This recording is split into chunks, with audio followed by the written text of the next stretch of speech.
Some of the hardest problems in the world exist far above the planet. Our job? To launch the smartest solutions, to protect our satellites, clean up our clutter, to propel breakthroughs in propulsion, to learn more about our place in the universe, to outpace emerging threats. Every day, the Aerospace Corporation uses the latest technologies to ensure our nation's safety and leadership in space. Hi, and welcome to the Space Policy Show.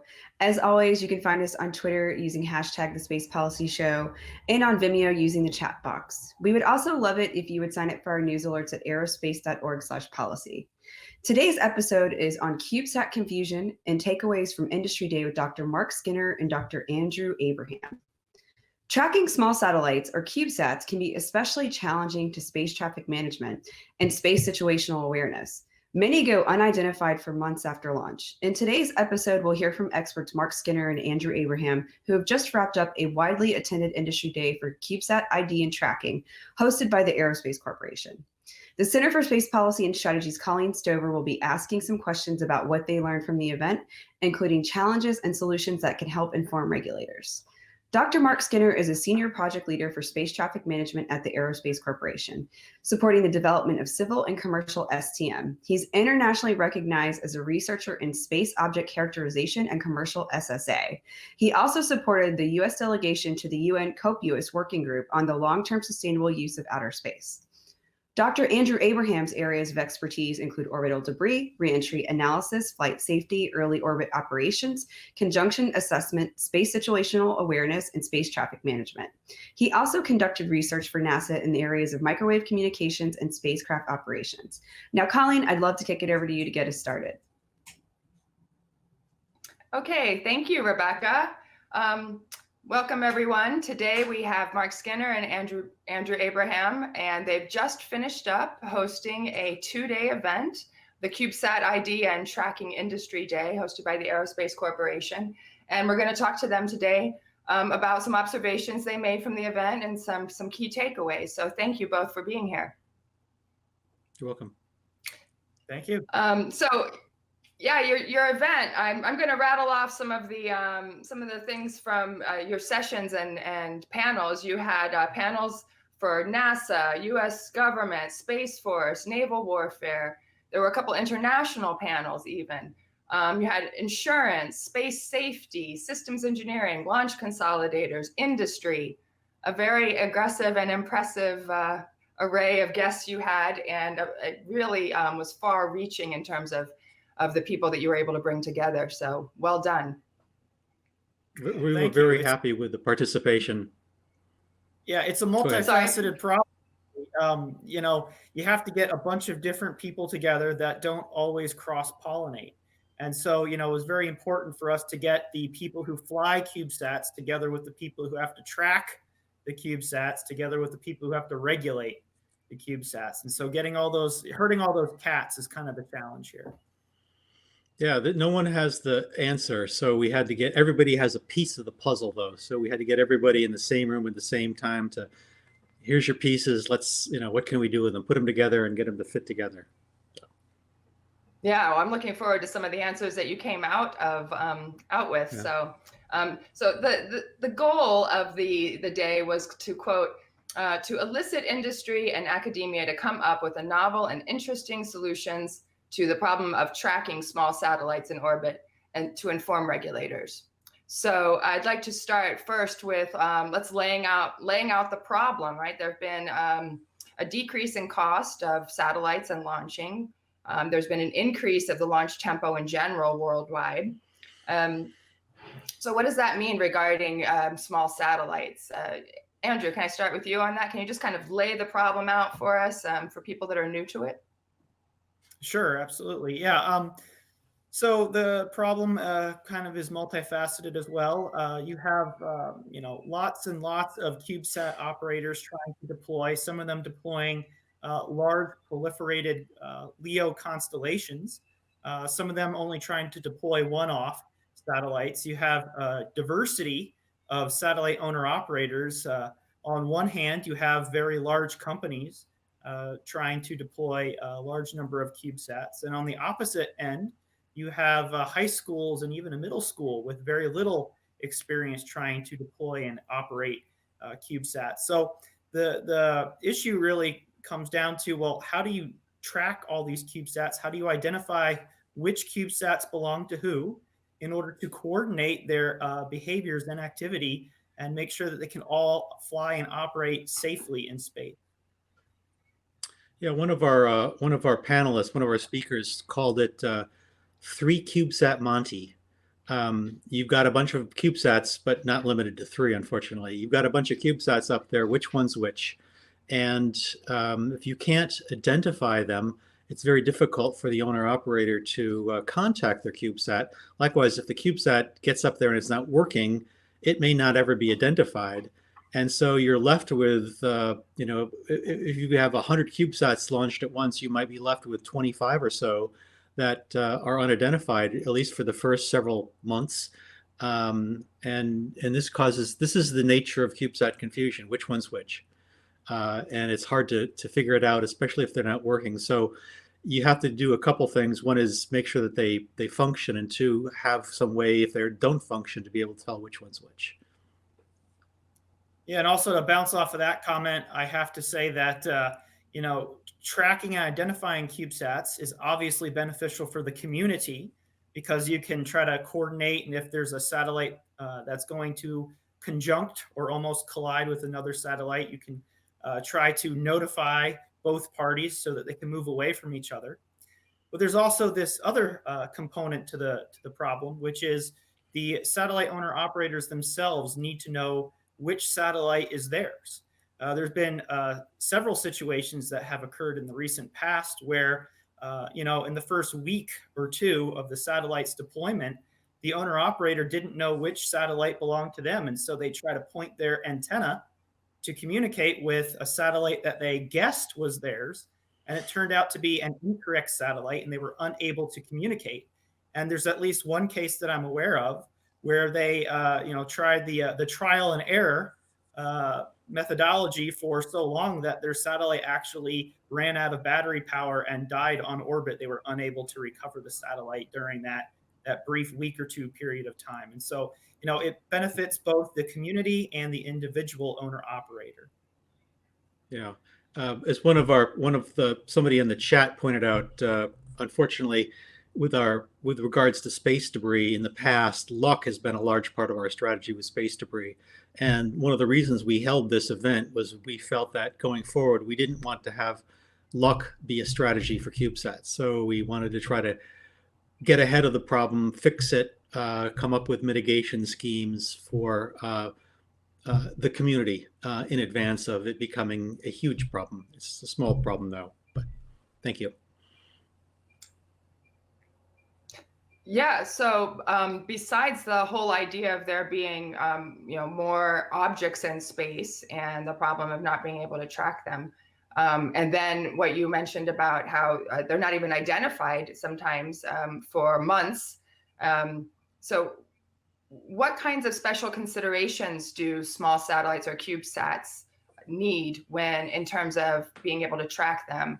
I know that there's some small satellites are often deployed in kind of batch deployments, and so there's many of them at one time.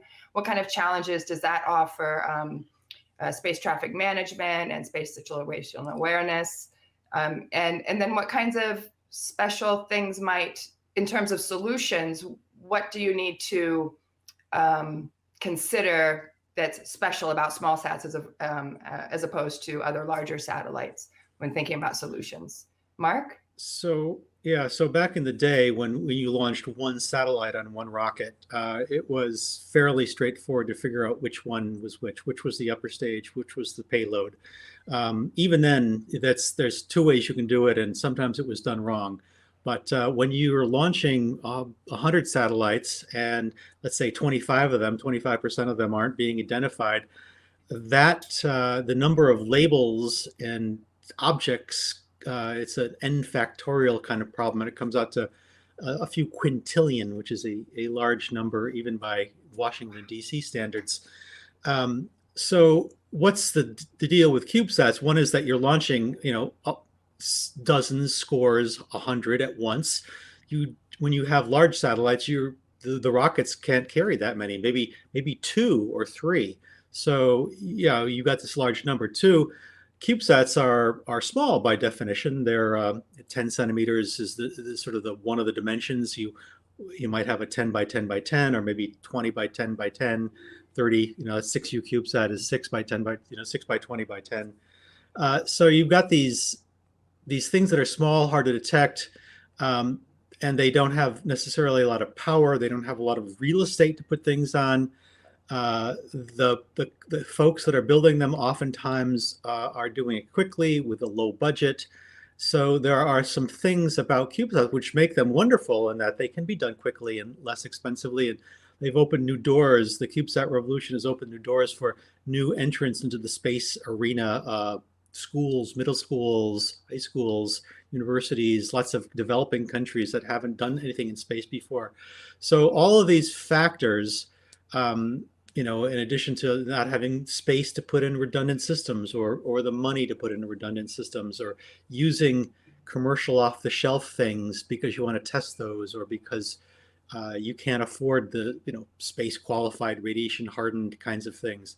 These are some of the things that are unique to CubeSats as opposed to traditional missions that that have given us this problem. So that's where we are.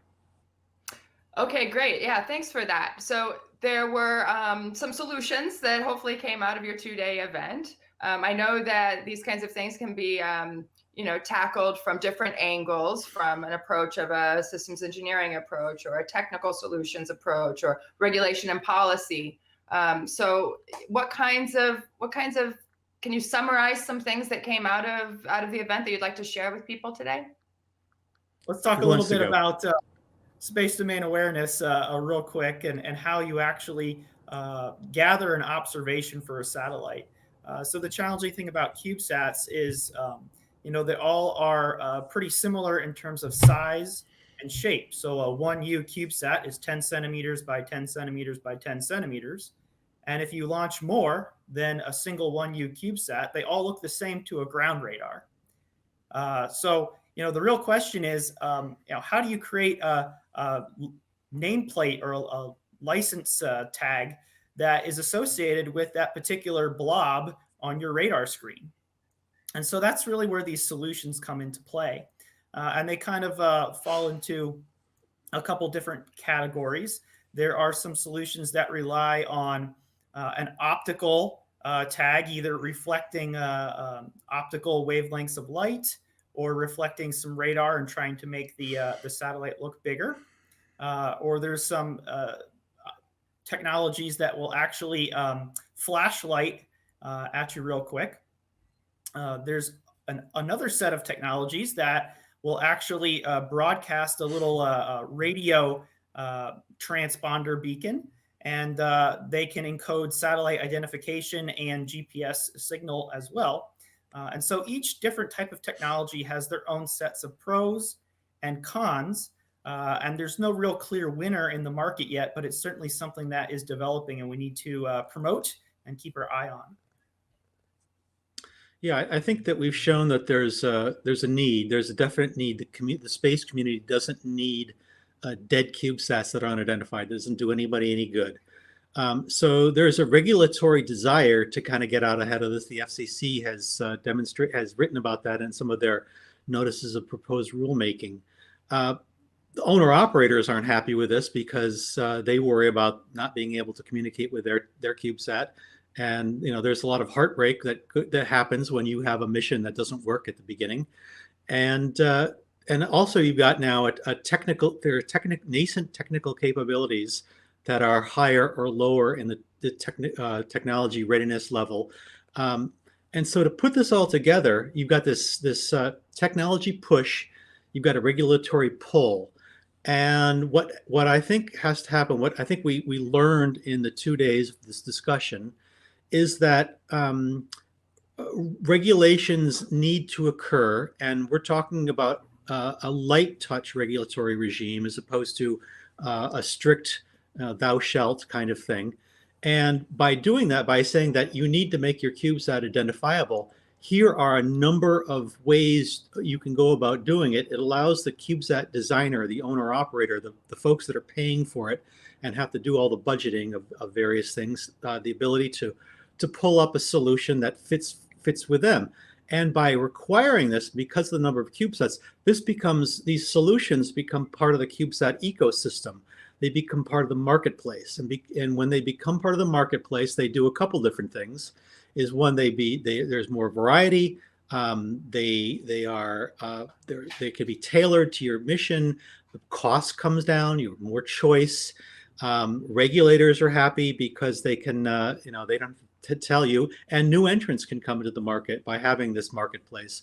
And this aligns well with what the Department of Commerce, Office of Space Commerce, who are going to be inheriting this problem, and they are a regulatory body in addition to being, let's say, someone that wants to promote outer space commerce, and they've been talking about the $1 trillion space economy. So this allows this ecosystem, this marketplace to develop. It helps CubeSats. It allows a light touch regulatory solution, and it helps to mitigate the problem. I don't know if it's going to completely solve the problem, but certainly it's going to go a long way to doing so. Just to add to that a little bit, what we're seeing right now is a transformation. So space domain awareness has been traditionally handled by the 18th Space Control Squadron, which is a part of the United States Space Force, a military organization. But by the direction of Space Policy Directive 3 and some recent legislation, that authority of space traffic management is being transferred over to a civil agency, the Department of Commerce. And we saw in yesterday's discussion with a representative from the 18th Space Control Squadron that they really enjoy having some of these identification and tracking enhancement devices on board satellites. And they can't recommend anything, they can't require anything, because quite simply that's not their role. They're the military. That role really resides in a civil agency. So there's really a need. There's kind of a push and beginning to have a pull on the civil side. But these technologies are now just coming to fruition, and we hope that with the transfer of this responsibility to the Department of Commerce and some others, that they can really accelerate. Yeah, as Doug Lavero said about the inability of the Air Force to regulate anybody, the Air Force doesn't regulate you. If they don't like what you're doing, they just shoot you. So the Commerce will regulate you. They won't shoot you. I'd rather have the light touch regulation. Thank you, Mark. Yes. Yeah. And it also, the light touch also really opens the door for more innovation. I mean, if the requirement is it has to be trackable, then it allows satellite developers to think about how they want it to be trackable and what's important to them in terms of their mission. What about all of the other launch states? What are responsibilities outside of the US? Because there's a number of launches that are growing in China, Russia, India, Japan. How can we have a worldwide agreement on the necessity to limit space debris and being able to track small satellites? The U.S. regulates those U.S. citizens and companies. That's part of their oversight and supervision of Article 6 of the Outer Space Treaty. That's a treaty requirement. So if you are a U.S. citizen or company, or you are launching on a U.S. launch vehicle, like say you're getting launched by SpaceX, you will necessarily fall under the jurisdiction of U.S. regulators. Other countries do things differently, but for example, New Zealand has decided that they will, being a new spacefaring nation with rocket labs, they would take the regulations of the U.S. As being, okay, if you can pass those regulations, then you can launch on a New Zealand rocket. So there are many satellite owner operators, but there are very few launching states.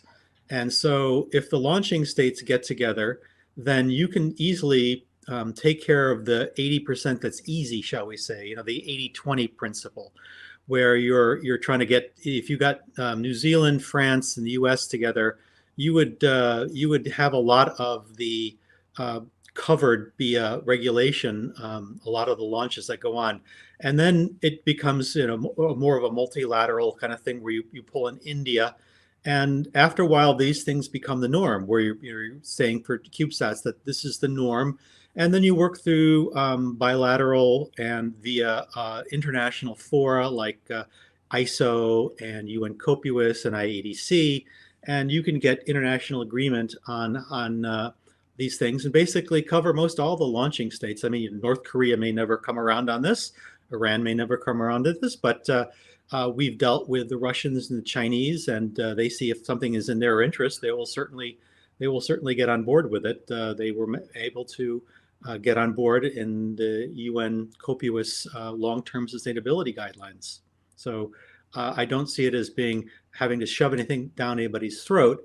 It's a question of providing leadership and showing that something works, and then tailoring it to a multilateral international cooperative system.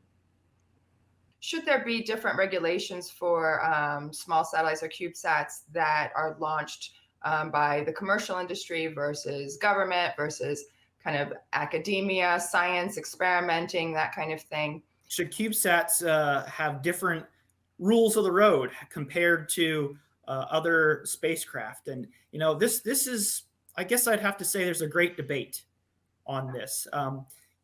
Some of the language that we heard yesterday from a civil government regulator was that he likens CubeSats to bicycles on a freeway, right? So bicycles can operate on a city road just like cars can, but they have different capabilities. And so, according to traffic law, bicycles are not allowed on high-speed freeways, for example. And so he brought up the question, should we do the same thing for space? Noting that, CubeSats, most of them are non-maneuverable. A few are becoming maneuverable. They're smaller, they're less capable. Sometimes they have a higher failure rate. So should we treat them differently as we do bicycles versus automobiles? But I got to say, when you look at satellite owner operators, I think that just about all of them were against the idea.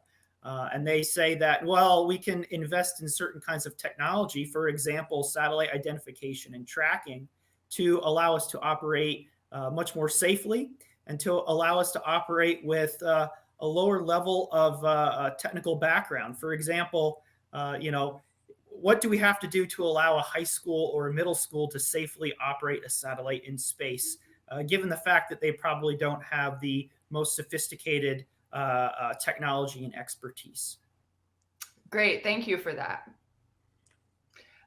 So moving on, you've had 2 days of the industry day. You had a lot of people from a lot of different sectors kind of coming in and joining from all over the world. What's something surprising that came to you? Something that you want to learn more about, or something that made you go, huh? Mark, do you have something? Well, I think it wasn't so much surprising, but it did make me go, huh, which was the recognition by some that, they're not part of the solution. This isn't in their job jar. And the 18th basically representative said, think about trackability from day one when you're putting your CubeSat together. Don't expect us to find it for you. I thought that was a very frank statement. The NSDC said, God bless the DOC. So I think people are recognizing that the Space Force can't necessarily solve this problem, but is willing to enact a whole of government kind of approach to help the DOC, Office of Space Commerce, who's picking up this baton to take care of it. Somebody also said, university CubeSats do not magically go from a clean room to space. So I think that's saying the owner operators expect that there will be regulation and paperwork involved, that it just doesn't magically happen. And they understand that's part of the process, and that's part of being a responsible space actor, is having to accommodate that. So what I heard was good. It made me think people have the right thoughts. I didn't hear any stuff that made my stomach turn, but it was fun and interesting to hear it in a public forum like this. Great. Andrew, how about you? Anything? Yeah, one or two things. So just to piggyback off of what Mark said a little bit, I think one of the interesting things that I heard from operators who actually fly CubeSats is that it's a best practice to build in a 2-week safe mode for your satellite, just in case within the first 2 weeks, if you're unable to identify it and you can't point your antenna at it, you don't want your satellite to die prematurely because you weren't able to talk to it. So that was a pretty interesting and significant finding for me, that they kind of almost gave in to the difficulty of tracking satellites, especially multi-satellite deployments. Then on a different topic, there was an interesting question that came up during my panel discussion. I chaired a panel that hosted multiple satellite identification and tracking technology providers. And I asked the providers, what can the government do for you to help make your life easier, to help with the adoption of these technologies? And other than providing some grants and funding sources, I think that the top idea was the concept of allocating some spectrum specifically for spaceflight safety. One of the things that was noted was that sometimes there's mountains of paperwork that is associated with deploying one of these technologies to help tracking and identification. So why should we penalize someone who is trying to be a good citizen, quote, do the right thing, when they're trying to put these technologies on board their satellite and that comes with mountains of paperwork? We should have some kind of fast track or streamlined process to do that. Yeah, if I could add to that, what I've seen here and in other fora is that people want to do the right thing. They recognize that space is a resource that they depend on, and they don't want to trash it. But what's missing is, what are the rules? What is it we need to do to not mess things up? And so having that spelled out for them, whether it's a best practice, whether it's a regulation or what have you, allows people to say, okay, this is what I want to do. This is what we can do to make things better, or at least not make things worse. Right. That's a great observation from both of you. Thank you. And so what are the next steps? I know, Mark, you just published a paper with the Aerospace Center for Space Policy and Strategy this week, the same namesake as the Industry Day, CubeSat Confusion. We'll put a link for that up for viewers and a little display of that. So what are the next steps in terms of your actions now that you've had the Industry Day, in terms of how you're going to be publishing or putting out the recommendations that you got and just continuing the conversation? Mark, do you want to? Yeah, so I think the next thing is that one of the launch consolidators, Spaceflight Industries, announced at in the meeting that they have a new, it's called Sherpa. It's a dispenser satellite that can carry a number of CubeSats to be dispensed, and it can also have attached payloads. And they've offered to the community basically a free ride to space to test different technologies and to raise their technology readiness level, so that they'll have these, space qualified, so to speak. For you come with the payload and integrate it, and they will launch it, and it'll go up there. It'll be up there for a while. So that is a great next step. We're going to try to follow that and write that up for the next IAC, International Astronautical Congress meeting, which was going to be in October in Dubai. Cross fingers. It was supposed to be there this past October, but everybody knows what happened. I think we also will be engaging with the Department of Commerce, Office of Space Commerce, and now that they and others are more open to different solutions, and they've heard what industry has to say, I think then it becomes a question of, okay, we have a number of technologies. Now, how do we bless those technologies for inclusion? And so I see that as an area where the Aerospace Corporation or something like a Space Safety Institute could be kind of an underwriter laboratory for that kind of activity of checking out things and giving them the blessings so that owner operators could, with some confidence, select a particular technology or technique, include it in their mission, and know that they've kind of met the needs of being identifiable. Great. How about you, Andrew? Do you have any? Yeah, I'll just add one extra thing to that. It's all about increasing the technology readiness level. So, at some point, somebody's going to need to verify and validate that these technologies, really work, that the way that people expect them to. So, operators have confidence in them, and the civil agencies that regulate things have confidence in them.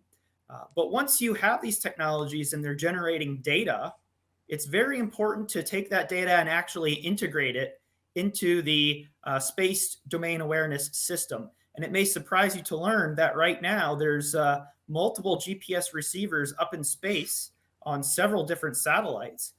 But nearly all of the data that's generated from those GPS receivers never makes it into the space domain awareness picture, or at least it makes it into the picture in less than optimal manner. So one thing that really needs to be solved is coming up with standards and norms and perhaps prototypes or pilot programs that will allow for the integration of this type of data.